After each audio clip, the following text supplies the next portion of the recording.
Assalamualaikum warahmatullahi wabarakatuh.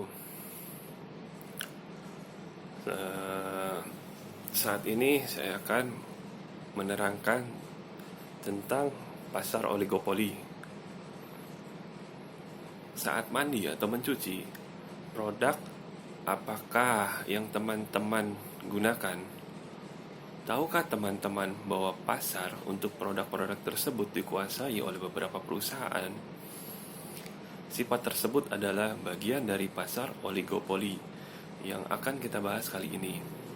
Pengertian pasar oligopoli. Pasar oligopoli adalah salah satu bentuk pasar persaingan tidak sempurna, di mana hanya terdapat beberapa produsen atau penjual dengan banyak pembeli di pasar. Beberapa contoh, eh, misalnya industri yang termasuk dalam kategori ini adalah industri rokok, industri mobil, dan industri semen, jasa penerbangan, dan lainnya. Dalam menjalankan usahanya, iklan dan promosi berperan sangat penting bagi pasar oligopolis. Iklan dan promosi akan membentuk persepsi konsumen mengenai perbedaan satu produk dengan produk lainnya atau diferensiasi produk. Hal ini dikarenakan pada dasarnya oligopolis menjual barang yang relatif homogen, sehingga dapat saling menggantikan bersifat substitusi walaupun tidak sempurna. Oleh karenanya, loyalitas konsumen pada satu produk harus dijaga agar tidak berpindah ke produk lainnya. Ciri-ciri pasar oligopoli antara lain, yang pertama, terdapat beberapa penjualan di pasar, umumnya kurang dari 10, dengan banyak pembeli di pasar. Yang kedua, barang yang diperjualbelikan relatif homogen namun terdiferensiasi. Contohnya adalah sabun mandi dengan berbagai aroma dan bentuk, telepon seluler dengan berbagai ragam teknologi dan tampilan, dan lainnya. Yang ketiga, penjual di pasar oligopoli memiliki kemampuan menentukan harga karena adanya perbedaan dari masing-masing produk yang ditawarkan. 4. Masing-masing penjual bersaing sangat ketat dengan penjual lainnya. Persaingan terutama melalui promosi besar-besaran serta perang harga.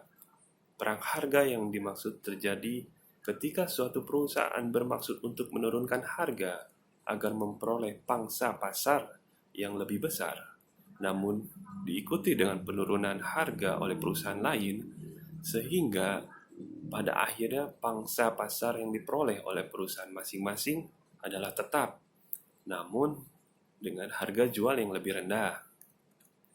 Kelima, produsen baru dapat memasuki pasar oligopoli ini walau sulit. Dibutuhkan modal yang besar untuk dapat bersaing dalam pasar oligopoli, terutama ketika perusahaan yang sudah lama kemudian menurunkan harga besar-besaran atau predatory pricing yang kita kenal, sehingga membuat perusahaan baru sulit bertahan.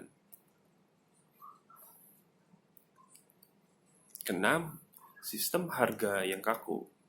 Karena sifatnya yang hanya terdiri dari beberapa perusahaan, perilaku satu perusahaan menjadi sangat terasa pengaruhnya bagi perusahaan lain, sehingga menimbulkan ketergantungan dari masing-masing strategi atau tindakan yang diambil.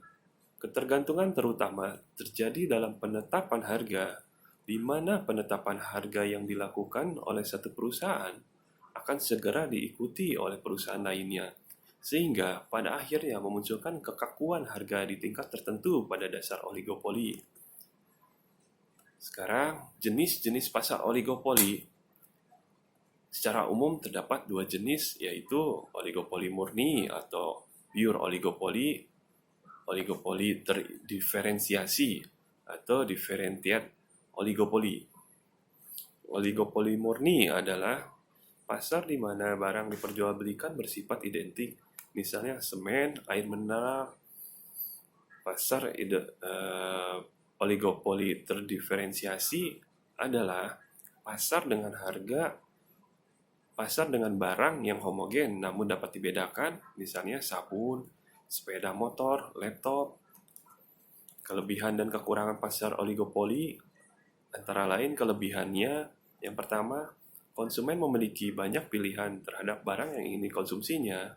Yang kedua, persaingan antara produsen dapat memberikan keuntungan bagi konsumen terutama karena akan meningkatkan kesadaran produsen untuk memuaskan kebutuhan konsumen. Tiga, perusahaan umumnya terus melakukan inovasi sehingga produk semakin berkembang. Kekurangannya, perang harga antara produsen sering terjadi. Yang kedua, produsen menggelontorkan banyak dana untuk iklan dan promosi agar produknya dapat dibedakan menjadi produk dari produsen lainnya. Ketiga, pemborosan sumber daya ekonomi. Dan terakhir, saya akan membahas sedikit tentang kurva oligopoli ini.